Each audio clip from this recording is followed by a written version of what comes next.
All right, we're live, Paul. It's episode 91 of the Get Shit Done show. Welcome. Hey, how are you, Telman? April 1st, bro. Happy April Fool's Day. There you go. This Get Shit Done show is not for fools. No, it's not. It's not. It's for people that are really trying to get shit done, right? That's right. That's right. Okay, Good. Dude, I should get Mr. T on here. He's still alive, I think. Mr. T, he might be. How about Mr. Beast? Well, I mean, getting Mr. Beast on the Get Shit Done show would be impressive. That would be impressive. It would. I think it's gonna cost me something. I expect. Well, you never know until you ask, bro. You never know. Okay, I'll ask Mr. T and Mr. Beast on the same day. Maybe I can get them both on together. Maybe you can get Elon on the show. Yeah. Maybe. I mean, maybe from space. There you go. That's right. Maybe we can get Elon driving a Tesla in space on the show. I think that's going to happen, to be honest with you. So funny. Dude, so Paul, we've known each other a super long time. We have. I think we probably know each other, bro, about 20 years. Yeah, I know. It's crazy. Maybe crazy. Even more than that. Yeah. We met at a Bill Harris, may he rest in peace, and Brad, I can't remember Brad's last name. Anton.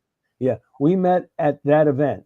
How to think like a marketer. Right. And I remember going around the room and everybody's introducing themselves, and you were sitting right behind me, Telman, and you introduced yourself as Telman Knutson. I said, you got to be kidding me, because I was getting tons of emails from you. I'd get 4 or 5 emails from you a day, and I'd go, right. Oh my God, and that's how we connected. I remember. Right? I think you turned around and said something like that, like in the moment. Yeah. I did. Yeah. And we've been friends ever since. We spent a lot of time together. We were in Malaysia together with Mind Valley when they flew me and you and Jim Quick and Michael Greg Drew Handley, and Sean Greg Stevenson. Handley. Yeah. All of us. Yeah. That was an epic trip. That was a great one. That was a great trip, bro. Cool. Yeah. So Paul, you have had a long and interesting career as an entrepreneur. What was your first entrepreneurial venture, Paul? My first entrepreneurial adventure was in the jingle business. I was one of the top guys writing music for advertising, jingles, in New York. I started my jingle company in New York in 1980, and I wrote "Have You Driven a Ford Lately?" Have you driven a Ford lately? And I became one of the top jingle guys in the country for about 8 or 9 years. And it was a lot of fun, made a lot of money, did very, very well, was dealing with all the big advertising agencies at that time. And then, I ended up shooting myself in the foot because I ended up liking cocaine a lot. And so I ended up having a very, as I call it, Telman, a very robust cocaine addiction. And thank God I'm still here talking to you. My hair's a little grayer, but that's okay. So that was really my first entrepreneurial thing. And then from there, as I moved to California in the early 90s, I met a guy named T. Harv Eker. Right. As you know. And T. Harv invited me to I am a money magnet. I wrote that song, bro. And T. Harv invited me to come to his Millionaire Mind Intensive. I went there. I sat there for 3 days. Never been anything like that before in my life. People are jumping up. It was called the Millionaire Mind Intensive. People are jumping up and down, high-fiving each other, blah, blah. I've got a millionaire mind. And they're playing all these popular money songs. Right. To try to fit into his principles. Money, money, money. Money can't buy you love, blah, blah. Pink Floyd's money songs, yeah, of course, that are popular. Yeah. Well, and of course, as you know, I was Pink Floyd's tour manager when I was 23 years old. Right. So anyway, after the event, Harv comes up to me. This is my second entrepreneurial trip.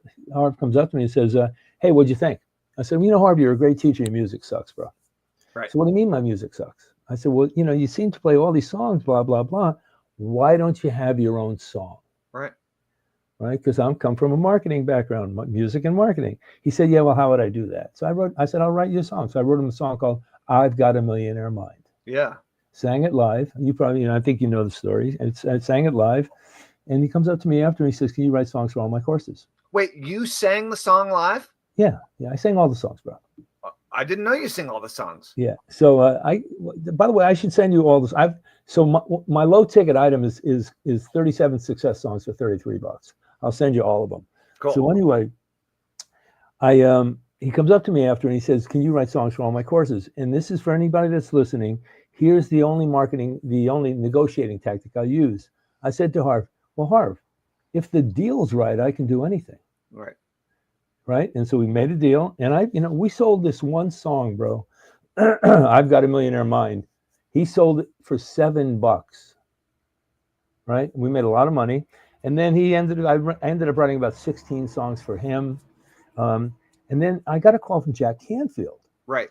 Right. And Mark Victor Chicken Soup for the Soul. Right. Robert Allen, and all these people. So I said, yeah, I must be onto something. So I created this company called Success Songs.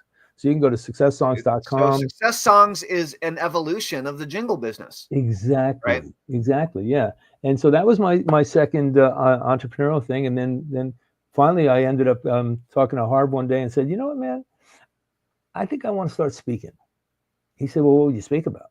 I said, "Well, I talk about rituals and habits and what I call mind state." And so he ended up starting to book me on the stages. And then that's where Sculpting Your Life came out of. Cool.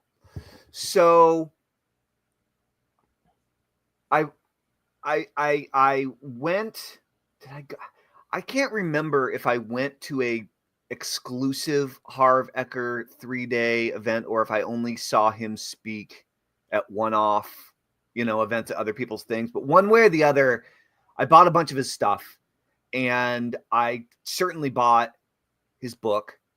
Secrets of the Millionaire Mind? Secrets of the Millionaire Mind. And I remember, I'm assuming he teaches this in the book. I know that he teaches it in the CD set from back in the day that I bought. Oh, yeah, man. But the one thing that he taught that really stuck with me, that I implemented, that changed the game for me, is a methodology that I don't think he came up with. I think he learned it from someone else, because later on, I think Laurel Langmeyer shared with me that it's a much older. That's another name. Technique, right? And so it was the 7 bucket system, right? 7 bucket system for organizing your money. Jam and jars, bro. It was the jar system, the 7 buckets. Yes, organizing your money. That's right. And so I wrote a song for that system. It's a reggae song, and it's called Jam and Jars. Okay, you know this even better than I do. So the idea of, and do you know the origin of the 7 bucket system? Like, I have do you know who came up with that first? I have no idea. So as I recall, when you first hear about it, it seems counterintuitive. It seems like it's an organizational nightmare. It seems like it's bloated. It seems like it's a lot of extra fluff, not to mention extra bank fees. Mm-hmm. So here's the idea. As you know, correct me if you know the details on this better than I do, because it's been a long time. But the idea is that when you have money that comes in, right? Step 1, if you want more money, you got to take care of your money.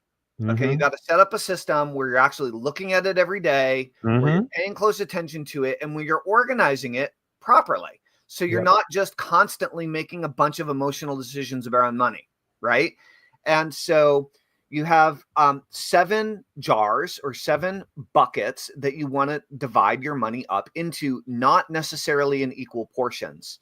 The first bucket is usually the biggest one, as I recall, and that's the necessities bucket. And that's where all of your day-to-day life expenses that are reliable and you can count on are going to mm-hmm. go, right? Mm-hmm. That's mm-hmm. your internet bill. That's your groceries. That's your gas. It's your car payment. It's your utilities. It's your rent or your mortgage, right? Mm-hmm. So you put the percentage of your paycheck into necessities that you need to in order to pay your necessities. Step 1. For a lot of people, that's 50% or even more of their paycheck, right? Mm-hmm. Then you have 6 more buckets. I don't know that I'll remember them all, but one of them is the gift account. And that's the one that you set aside money for gifts, for birthday gifts, for weddings, anniversaries, all this kind of stuff. The next thing is your education. And that's where you put money into your education fund, and you're going to spend the money from your education fund on education that's going to help you make more money. Right? So it's on money-making education. Then there's the fun account, and the fun account, you have to drain it dry every pay period, right? Is you're required to drain the fun account dry, and have fun with your fun money. Exactly. Right? Then there's of course a long-term savings account, classic, right? And so there are 7 buckets. You set all the money aside, and if you're the type of person that has credit cards, then you maybe have one personal bank account and you use 7 different credit cards for these types of expenses. And then you obviously pay your credit card bill every month from your main bank account. Now, if you don't use credit cards and you're just operating on cash, these days, and for many years, you can just use debit cards and have 7 individual bank accounts with 7 separate debit cards, and you use the separate debit cards in order to make your purchases from these different categories. And what I found is when I did this for the first time in my life, my money started growing, and I didn't start spending it all.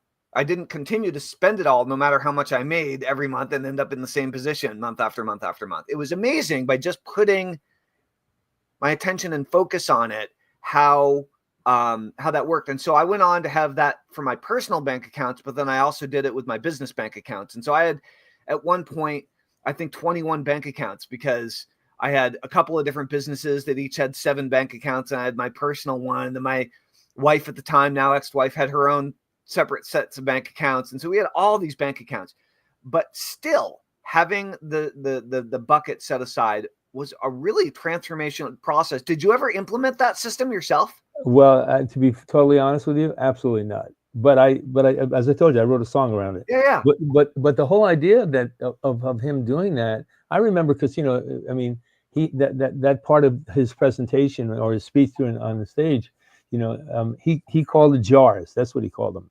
He didn't call them bucket. He called them jars. And but you know, the intention, because everything is around intention, right? Everything's around intention and frequency, bro. And so if you're gonna want to grow your money, okay, whether it's your personal or your business or whatever it might be, you have to be very intentional about how to do that, okay? Because it's not fly by the seat of your pants. I mean, you can fly by the seat of your pants doing other things, but to be very intentional about that, which is kind of where Harvard's coming from. Because Harvard's all about, you know, secrets of the millionaire mind. It's all about, you know, his whole thing was, you know, if you think you're poor, you're poor. Right. You know, and if you think abundantly, you're going to be abundant, because the universe hears you. Now, this is the spiritual aspect or whatever. Right.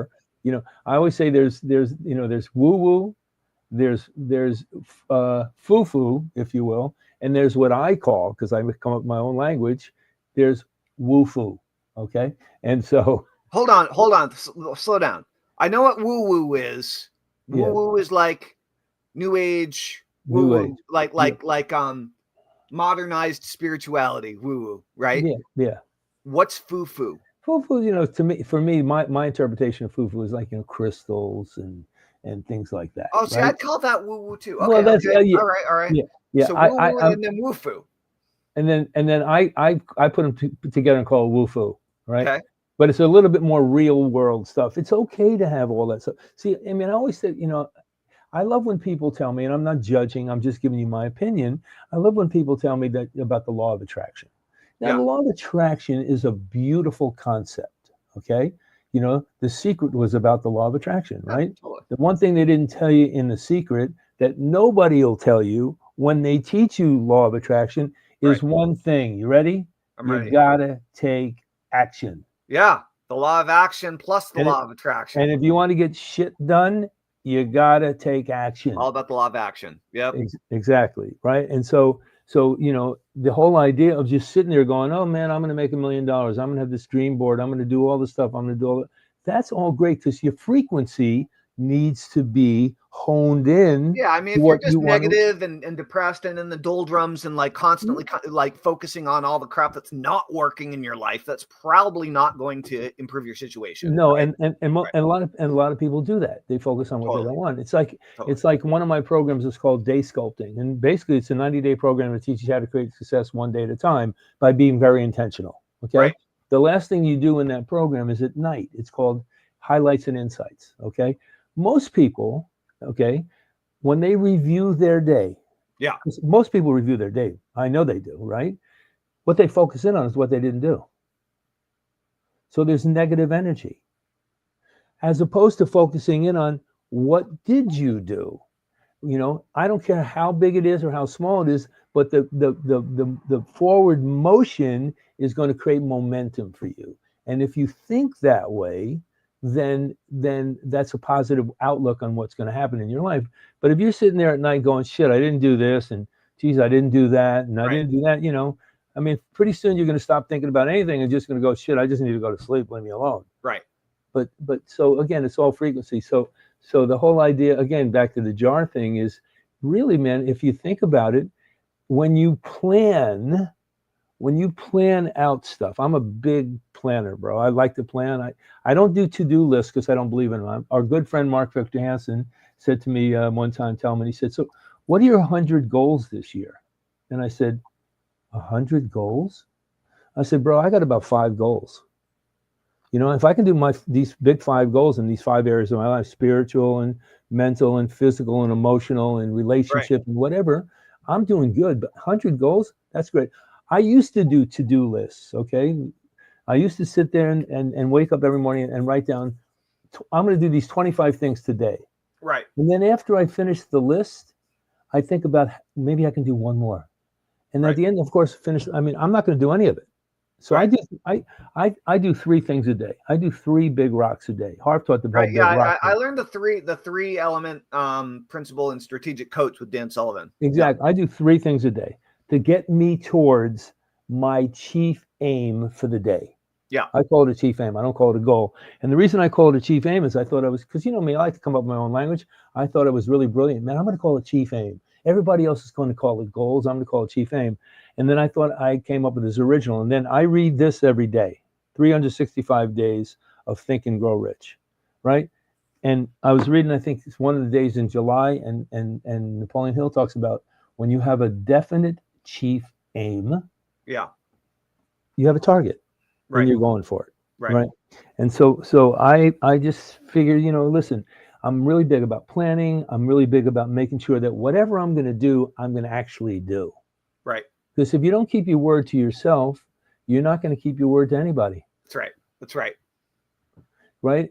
And so everything has to emanate from you, because every thought, belief, and action you take in your life is a direct result of what's going on up here, bro. Well, so let's talk about that for a second, Paul, because with Get Shit Done, we end up talking with a lot of entrepreneurs about trying to be more productive. Mm-hmm. And one of the biggest challenges that I find that otherwise, people that would otherwise be much more successful is that they don't get all the shit done that they want to get done. Often they get caught in procrastination, and then they start thinking about why they're procrastinating all the time. And then they don't get anything done because they're down on themselves because of all of their procrastination.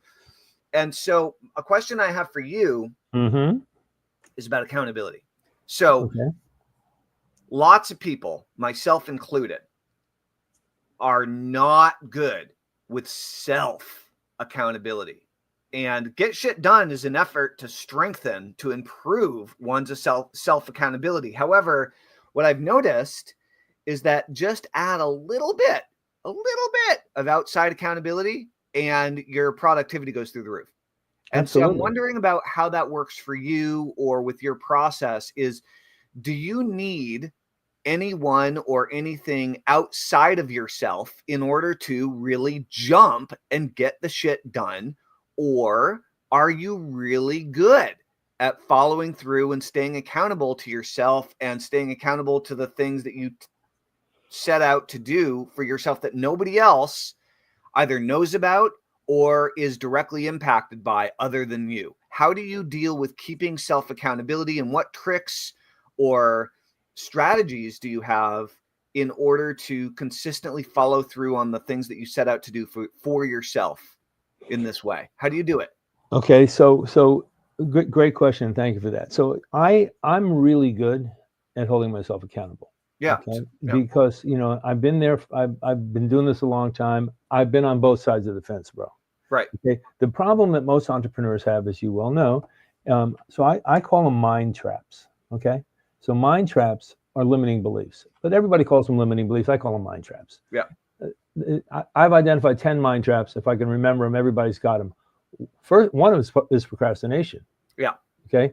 One is lack of accountability. Yeah. One is lack of responsibility. Mm. Okay. The big one is distractions and diversions. Yeah. Okay. So that's a big problem for entrepreneurs. We all like the shiny penny, right? Harv taught this quite a lot as well. So the way I hold myself accountable, Telman, is I start my day. In the first hour of my day, I spend it on me. Yeah. Okay. I have a morning ritual. Now, you don't have to spend the first hour of your day. I'm telling you what I do. Yeah. Well, let's talk about how you do it. I mean, that's the whole idea, is learn something from you here. Yeah, right? This works for me. So the first thing I do when I wake up in the morning is I pray. Okay. And I'm not religious, but I pray. Source guides me. Okay. I'm very, very into understanding that there's power outside of myself. And I got a lot of this from when I was in AA for many years, because I was really a mess for many years until I really got a handle on it. Okay. So the first thing I do is pray. Then I do a gratitude exercise. Okay. Yeah. I'm grateful for 3 people. Who are they? They just come through my mind, bro. Okay. And then the next thing I do is I'll get up and I'll drink 8 ounces of water. Yeah. I got this from Gary Brecka. 8 ounces of water with some Himalayan sea salt. Exactly. You throw it back. You whack it back, as he says. With a little lemon in it, and throw it back. Yeah. Now that'll give you all the trace minerals you need. Okay. Yeah. And then after I do that, I find I used to play with all my animals. Now I only have 1 cat, but I grab my cat, Bliss, her name is, and I spend about 5 to 10 minutes with her.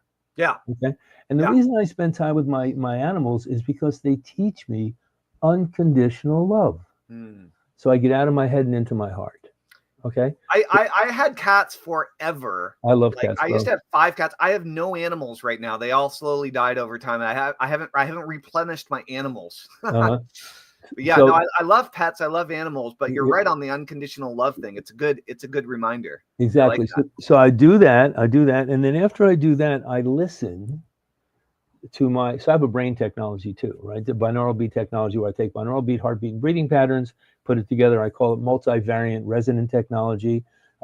Mind Valley sold it for about 8 years. I was one of their top selling authors for 8 years. I created their meditation platform. I don't call it meditation. I call it tuning in. Yeah. So I listen to my 15-minute good morning, great day brain technologies, where I am talking to myself. I do the visualization aspect of it, which I call mind sculpting. And that gets me, I'm talking to myself. I'm convincing, or I'll use that word, convincing myself to have a good day. Now, I listen to that thing every day. Okay. I've listened to it thousands of times. Okay. Because again, it's all about imprinting in your mind. After I finish that, Telman, I read 3 books. Okay. 365 Days to Think and Grow Rich, 365 Days of 7 Habits of Highly Effective People, and a book called The Art of Living by Epictetus. Okay.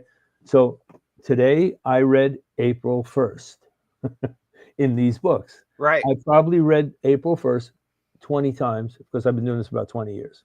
Okay. So then after I do that, I sit down and I write this thing called Good Morning, Great Day. Now I probably have about, 1,500 of them. Okay. But so I'm doing things that really are empowering me to think about what's in front of me and what do I need to do today to have a great day. And after I do that, okay, the last thing I do is, and this is the woo-foo thing, okay, is I walk around and I talk to my plants. Mm. Because plants are living beings, right? Okay. And then what I'll do is I'll juice, I'll make a smoothie. I've been a vegetarian for many, many years. And then that takes me about an hour to do all that. Then I go to the gym for 2 hours or an hour and a half.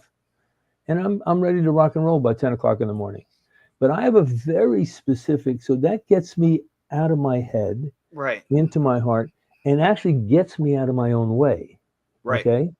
Because the biggest obstacle to success to anybody has, and the biggest obstacle to getting shit done is you. Right. Period. Okay. It's you, and it's the internal conversation that you have with yourself. So if you want to get past like all the nonsense that you make up about whatever, change your fucking conversation. Excuse my language. Right. Okay. Right. All right. And then I'm ready to rock and roll, but I only do 3 things a day. So what am I doing today? Well, I'm talking to you. Okay. That's right. So I've been preparing for this conversation. I got up at 4 o'clock this morning. I'm doing my thing. I had to do my ritual before I talked to you, and I spoke to you at 6. Right. So Right. it takes about an hour. And then I figured out what are the 3 things I'm going to do today. Yeah. So the 3 things I'm going to do today is I have to finish some autoresponders for one of my products. Yeah. I have to write a warm-up sequence for my email list. Yep. Right. And I'm working with one of my clients that I'm doing some advising for, right? Okay. Helping them with one of the things that they're doing. So those are the 3 things I'm going to do today. They're all money-making things, and they're all things that move my ball forward. Okay. Yeah. So that's how I begin my day. And now what happens during my day? So when stuff happens, as you well know, shit's going to happen. Right. Right. Because if you're going to get shit done, shit's going to happen. Unquestionably. Yep. And so I'm able to really rein myself in, Telman, when I find myself being distracted. Okay. Mm. The other thing I don't do in the morning is I never look at this. Good. Yeah. Okay. Because this here, once you start looking at this first thing in the morning, You're your done. day's over. I know. You've now given your power over to something outside of you. That's right. Okay. And so, because everything emanates from within. So I always say your environment will create your environment. That's right. Right. So that's how I start my day. That gets me going. Now, you asked me if I ever need, outside help, if you will, to hold me accountable. Well, my beautiful girlfriend holds me accountable. Okay. Yeah. All right. I also talked to a couple Well, of hold on. Actually, how and for what types of things does she hold you accountable? Well, Like, she holds you accountable. Now, do you two live together, or do you have separate households? No, we live together. You live together. So yeah, does she only hold you accountable for like domestic and relationship things, or is she somehow involved in holding you accountable for any business things? How does that work? How does that work in your relationship? All the above. Okay. She's a really good marketer. She's been marketing a while too. She's a really good marketer. She's got really great sensibilities.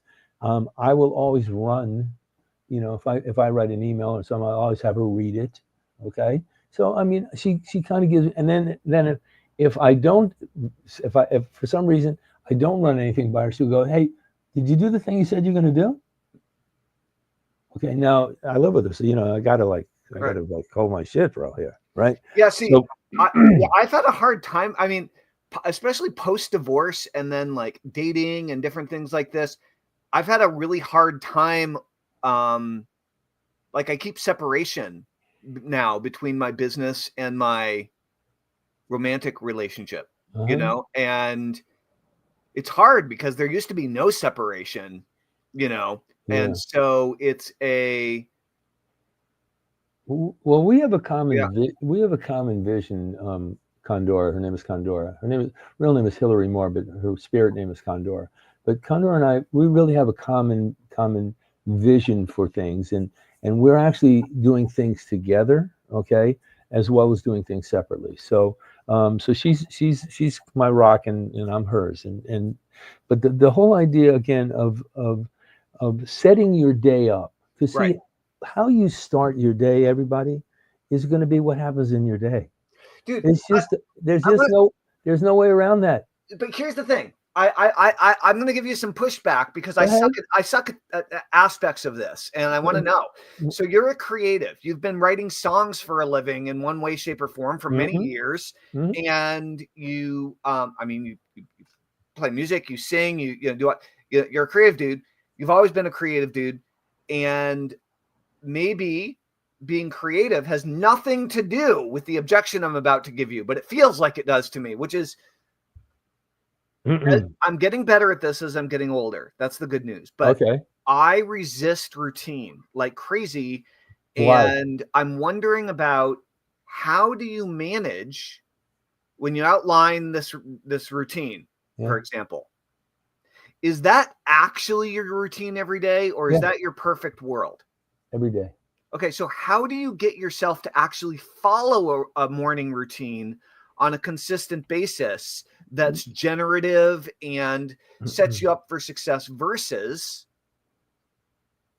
waking up with anxiety about whatever's blowing up in your life and then like getting to, putting out the fires, which is where like if I'm happy and everything's going good, I wake up, I'm feeling good, I'm positive. But if I'm super stressed or super anxious or something's going sideways or something's going south, I usually wake up thinking about that thing and have a hard time not diving right into addressing it and working on it. Right. And then I have kids and I have bringing them to school and making breakfast and all this other, stuff that's pulling my attention. So how do you actually either get yourself to or improve your ability to follow the routine that you want to have? See, bro, if I don't do the routine, I've been doing it a really long time, Tillman. If I don't do the routine, I feel like shit. Okay. So, and I know when I do the routine that everything will flow. Now, is every day perfect? Absolutely not. Of course not. Of course not. Okay. But I know that if I begin the day, I don't wake up thinking about, disasters. Right. I don't wake up thinking about, oh my God. I wake up and go, pray. Right. Do gratitude exercise, get my shit done, play with the cat, blah, blah, blah. Right. And now I'm ready. I'm ready for whatever's coming my way. Okay. But I have a very clear idea of what I want to do during my day. Okay. Because I have. Well, so this is another important part. You get up early, dude. Like you're an early, and as long as I've known you, I think you've been an early riser. 5 o'clock. Usually 5:30 in the morning. Now, does Condora get up at 5 o'clock? Nope. No. So you're not getting up at the same. And what about bedtime? Because if you're getting up at 5 o'clock, you can't stay up that late. I go to bed around 11. Yep. Yeah. So do you have in order to consistently get up at 5, in the last several years, the way that I've started getting up early is 75 hard. Using 75 hard has helped. I saw you did that. I see you did create kind of an outside structure that I can create more routine with. But so you're going to bed by 11, you're getting up at 5. Your partner is not on exactly the same schedule. Yep. And what would you recommend to someone that is struggling like me to really create an established morning routine? I understand that you might feel like shit if you don't do it, but for someone who doesn't have much of a centering, organized, mentally focused, emotionally focused, spiritually centered morning routine, how do you get started? Well, so again, as I said earlier, the whole idea of having a routine for me is it gets me. It kind of. I'm going to just use this as a metaphor. It gets kind of in a box. Okay. Yeah. Now I'm a free spirit, as you well know. I'm like you, Tillman. I'm a free spirit. I'm very creative. Yeah. I create programs. I like to tell people I'm Italian. I throw shit on the wall and see what sticks. Okay. Right. And my marketing sensibility is really more about trying to break patterns and break rules, as opposed to trying to fit into what everybody else is doing. Because if everybody's going right, I'm going left. Right. So how do you create a morning routine? Is you got to figure out what inspires you. When you wake. So when you wake up in the morning, what can inspire you? Again, very simply, to get out of your head and into your heart, man, because you know, there's nobody on the planet like you, and there's nobody on the planet like me, and there's nobody on the planet like anybody that's listening to this. We're all unique Right. people, have our own frequencies. And if you don't dial in and tune in to the frequency of who you are fully, then what's going to happen is what's going to show up in your life is shit you don't want. Yeah. Okay. And so, I mean, it sounds like you're talking about getting into alignment here. Well, it's all about that. Yeah. And so get up in the morning and work on your spiritual world, work on your mental world, work on your spiritual world, and work on your physical world. Okay. Yeah. And again, I spend an hour of my day because that's what it takes. Okay. Because I do all these different things. Right. It could take somebody 5 minutes to get centered, if you will. Right. But if you're waking up at this and flying by the seat of your pants and waking up in a state of disarray, if you will, because, oh my God, I didn't do this, I didn't do that. Right. Forget all that shit. Right. Get up, feel good about who you are, and start to create the conversation, your inner conversation, That's right, which gets you moving forward to where you want to go. So, and it sounds, so it sounds good, Paul, but like practically speaking, yeah. You got a guy, you got a woman, yeah, working 9 to 5. Let's just go like kind of a crappy situation, right? Yeah. And so working 9 to 5, working full time, not making as much money as you want to make, doing a job you kind of hate. Mm-hmm. Maybe you're a single parent. Maybe you got 1 or 2 kids that you take care of full time, and the other parent isn't even in the picture. Mm-hmm. You're trying to make it work. You're struggling. What's the first thing? Like, what's the way I can start improving my life with the morning ritual? Practically speaking, what's step 1? What's the first thing that I can do that's going to make the biggest difference? Well, know what you want, bro. Well, how do you find it? Well, how do you know what you want? Do you know what you want? Well, I sometimes know what I want. Yeah, I sometimes don't know what I want, right? When I don't know what I want, like my life feels like a mess. When I know what I want, I feel like I'm on crack. Right. But like, I don't necessarily mean just me, right? I'm for all of our listeners who are struggling with it. Like, how do you figure out what you want if you don't know? Well, I firmly believe, okay, that everybody knows who they are and what they want in their life. They might not know how to get it, but they know who they are and they know what they want. Okay. Now, the thing to do next is to figure out, okay, I know those 2 things. That's great. Okay. Right. Now, how am I going to get it? Well, I always tell people, listen, make 2 lists. Okay. Okay. List 1 is, okay, this is what I want in my life. And if I do what I want in my life will look like X. Okay. Yeah. Then here's your next list. If I don't do what I want in my life will look like X. It's like I'm being redundant here, but to think about it, if you're not going to do things that change your patterns, behaviors, and beliefs, your circumstances will not change. Right. You and I both know, remember our good friend Joe Sugarman, he wrote books on triggers and shit like that. Okay. So listen, everything that happens in your life is going to trigger something. So why not trigger good shit? Right. So you can get shit done. Now, again, it sounds maybe easier said than done, but for me, so I wake up in the morning and I do something, my routine, that gets me to get into a space of empowerment and encouragement for myself, so that I'm going to then follow through. Right.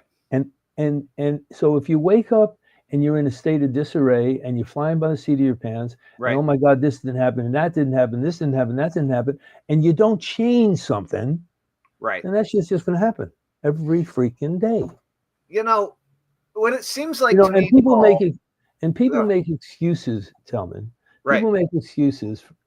Excuses are a really, really powerful way for you to give yourself permission to not follow through. Totally. And I always tell people there's 2 forms to an excuse.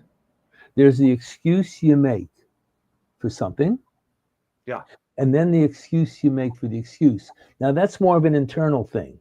The Right. first excuse is if I'm talking to you and go, hey man, I just couldn't do it, blah blah blah. I didn't That's have my time. Yeah, that's my excuse to My you. mom called, Right. whatever. Like, And yeah. Right. I can guarantee you that after you do that with somebody, okay, Yeah. and either in the conversation or walking away, you're going to say internally to yourself, oh shit, why did I make that excuse? Right. Oh, it's okay, I can make that excuse. It's okay. Right. So then you make an excuse for the It's excuse. justifiable. It's just Justify. reasonable. It's like It becomes anybody would do the same thing in my shoes. right. You justify it, so that becomes your reality. Right. So now that's what you're operating in. Okay, you're not Right. operating in your power. You're operating in something that's outside of you that hopefully is going to change. Hope and wishful and hopeful thinking. You know what they are? Wishful are and they? hopeful thinking. That's That's it. right. That's all it is. Nothing's going to get you if wishing and hoping. It's What's going to get you is taking action. What's going to get you is to really anchor yourself into really knowing what you want to do now. Are you going to make mistakes? Absolutely. Are you going to fail? Absolutely. Okay.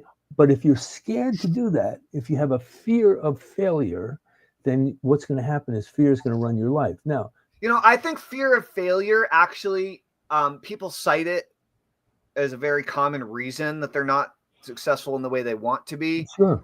I've hypnotized a lot of people to deal with fear of failure, and over the years, I think fear of failure is one of the biggest excuses, because Absolutely. it's so amorphous, and anyone, like, everyone experiences fear around everything, right?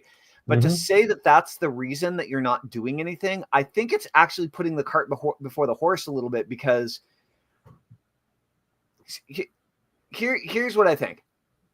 We are wired to respond to emergencies. Yes. We are.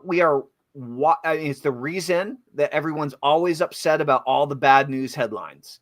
The reason there are so many bad news headlines is because humans love responding to bad news.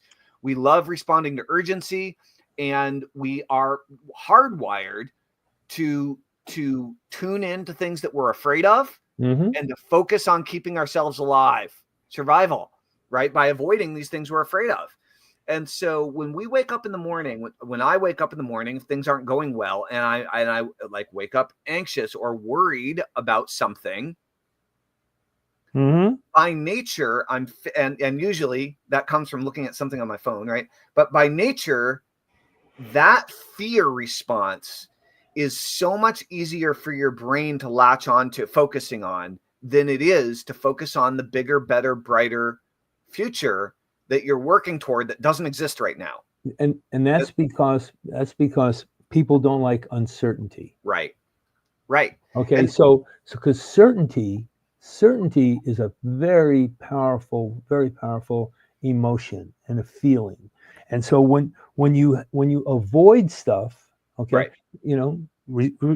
Procrastination,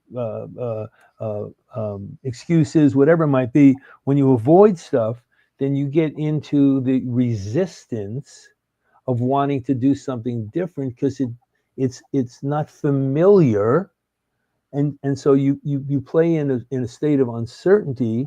That's which right. eventually catches up to you, and then you sit down one day and you go, geez, why isn't my life changing? Right. It's because you're focused on all the things that are blowing up every morning instead of prioritizing. You're focusing on everything that's not working. Yeah. The key is fan the flame on the vision for the future. Absolutely. Before you get sucked up into all the bullshit of the day. Absolutely. Right. Because those stressors aren't going away. The fires that need to be put out do need to be put out. They need to be addressed. They need to be taken care of. But if that's how you start, you're never going to make any progress. You're going to, if you feel like you're stuck on the hamster wheel, it's probably because of the way you're starting your day. Well, yeah, absolutely. And then it's also part of how you handle or you deal with the shit that comes to you. Okay. That's right. That's now, right. Here's the thing, bro. Life happens. So deal with it. Okay. That's right. Now, if you're not going to get up in the morning and set yourself up for success, then figure something else out, because again, as I say, it's not rocket science, bro. That's how right. you start your day determines your day. That's right. And what you do today determines what you're going to do tomorrow. That's right. That's it, in my opinion. Not that complicated. In my opinion. And I always tell people life's an either or principle. Right. And it's really either you're going to do it or you're not. Now, tell me, it's not rocket science, bro. And the reason that you want to do something usually is because it inspires you, or it empowers you, and it motivates you. And the reason you're not going to do something is because, oh my God, I don't know if I can do this. I'm not sure. I don't know the right people. All the shoulds that you should stop thinking about. That's right. Because at the end of the day, man, everything that happens in your life is a direct result of some thought and belief that you have about you. So what's the first thing you want to do? Change your inner conversation. It's key. Start thinking and believing in yourself. You remember the mirror exercise? You know, we've all been put through that mirror exercise. You know, Jack Canfield taught us many, many years ago. You know, get up in the morning, go to the bathroom, look in the mirror and tell yourself how fucking awesome you are. That's right. Use my language. Okay? That's one thing, because everything is a reflection to you, who you are, man. You know? And again, your inner reality creates your outer circumstance. The whole idea of giving yourself, holding yourself hostage to something outside of you that has no interest in making you a better human being or in whatever, that's not going to get you anywhere. So put your feet in the fire, get burned a little bit, and you know, the more pain you're in when shit isn't going your way, the more pain you're in, the sooner you're going to change. One would hope. Well, yeah, I mean, that's usually what happens. One would hope. Yeah, that's usually what happens. That's right. Because, you know, and so again, the whole idea of okay, morning ritual for me is great. Routines, you know, I used to think like, oh man, I don't want to, you know, I'm a spontaneous guy, man. Right. Well, you know, I can still, by the way, I can still be spontaneous by having a ritual. Okay. That's right. I'm creative. So everybody's creative, bro. Just because I write music or I'm a painter or I'm an author or whatever, that's not, that doesn't label creativity. Yeah, that's not an excuse. No, we're all creative because we're, that's right. You know why we're all creative? Because we all create our life. That's right. So we're the master. That's why I call it sculpting your life. Sculpting your life is all about sculpting the masterpiece known as you. Because everybody's a masterpiece. On that note, that's a great opportunity for you to do a little pitch, I think, for sculpting your life. Paul, so you guys should go to sculptingyourlife.com to check out what Paul has going on. What is Sculpting Your Life all about? What will people get when they go there? Why should they check it out other than the fact that you're awesome? Well, thank you, brother. So Sculpting Your Life is so when you go to Sculpting Your Life, obviously I'm a marketer, you know, name and email. I'll send you a success song, one of my songs. It's called Stronger Every Day, No Matter What. Okay. It's a song I wrote for Lisa Nichols. You and I both know Lisa. And it's I don't know Lisa well, but I've met her once or twice. Yeah. So if you listen to that song every day, it'll really put you in a mind state. Because I always talk about mind state. I always say your mind state creates your mindset. And the other thing I give you is one of my sculptations. I think I give you the sharper focus one.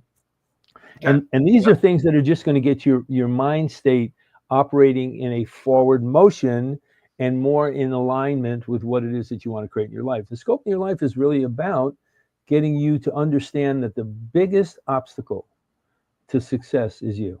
And once you learn how to get out of your own way, then you can sculpt the masterpiece known as you. And I do that through a lot of different programs, processes, methodologies, all designed to get rid of the junk. Get rid of the junk that's around here, man, circling around here, which then goes through every cell and fiber of your body. Because if you've ever read Bruce Lipton's book, which is called The Biology of Belief, okay? I haven't read that one. It's a great book, no. Okay? Because every thought and belief you have is in every cell and fiber of your body. That's right. And so if you want to change your life, you just got to change what you think. You got to change how you believe in you, but it all emanates and starts from you. Okay. And so Sculpting Your Life is just a great platform that I have, which gets people, again, I can take people from where they are to where they want to go, to get rid of the mind traps that they have, to start thinking abundantly, to really start to love and tune into who they are so that they can now create their epic ideal life. Cool.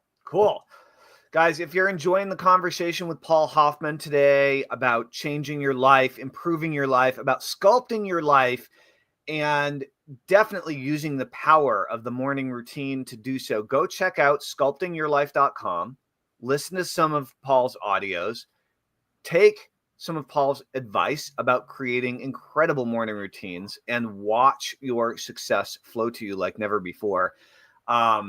Really, really cool. What's up, Paul? What do you got? Now, the other thing is, so if we're getting ready to close out, which is fine, just remember the other thing also, that another big part of your success in life, everybody, is being able to learn to delegate. That's a great word. Okay. Huge. Because the only thing you should be doing in your life is the stuff that you love to do. And anything else, if you're in business, delegate it. Now, I used to have a hard time delegating because I thought I knew everything. Right. Until I realized I didn't know everything. Even if you do know everything, which you don't, you still can't do everything. No.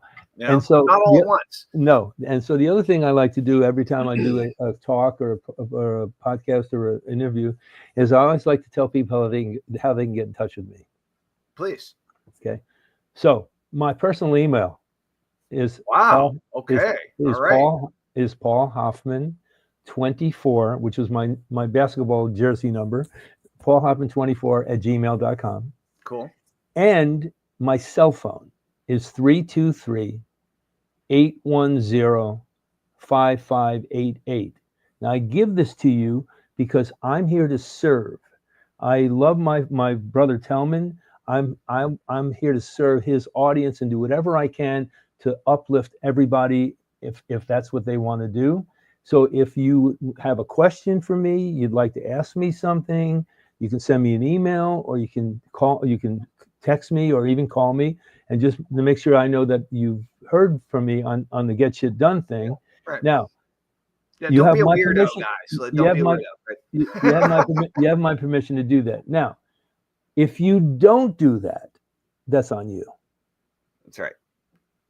Paul, I really like the word vulnerability isn't quite right. Transparency isn't quite right. I really like the fact that you're just putting your contact information out there so forthrightly. Most people don't do that. That's cool. That's cool. I dig it.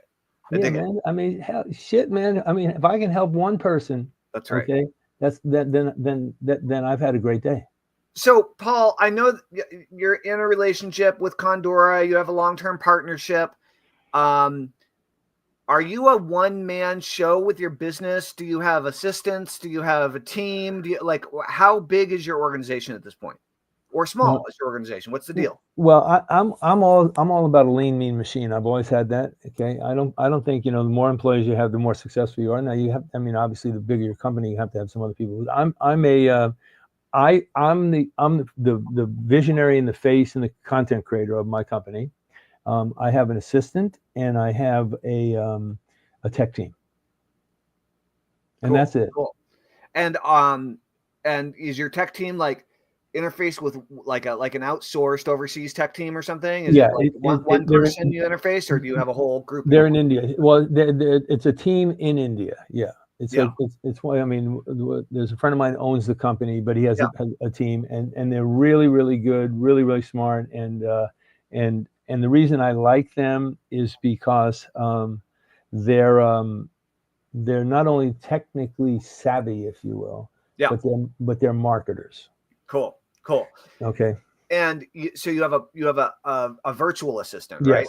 Yes. Yeah. And roughly how many hours a week or month does your virtual assistant tend to put in?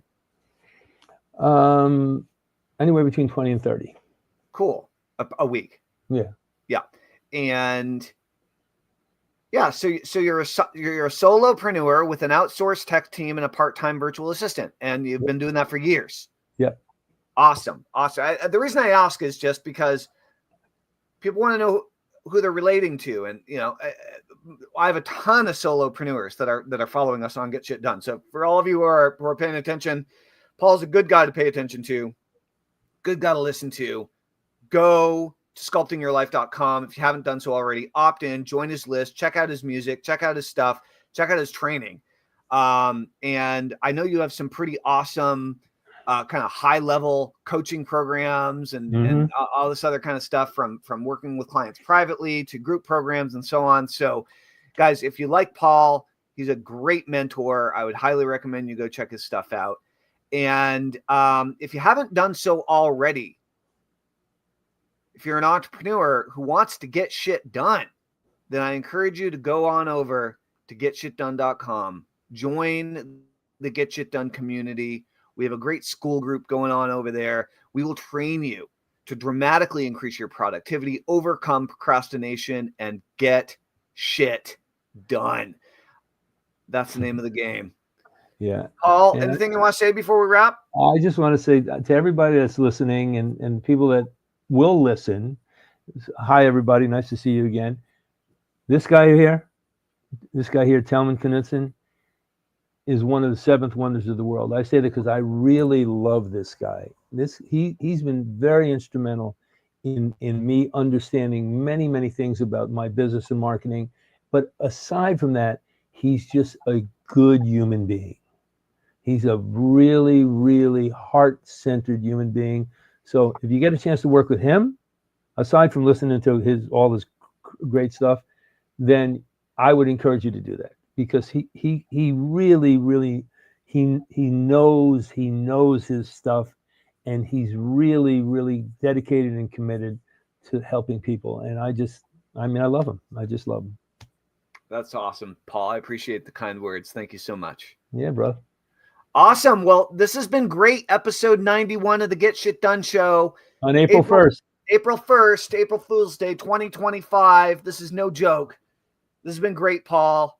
I look forward to connecting again. This has been a wonderful conversation. And thank you to all of our lovely viewers and listeners. Liz, thanks for all the comments today. Much appreciated. It's really good seeing you as always.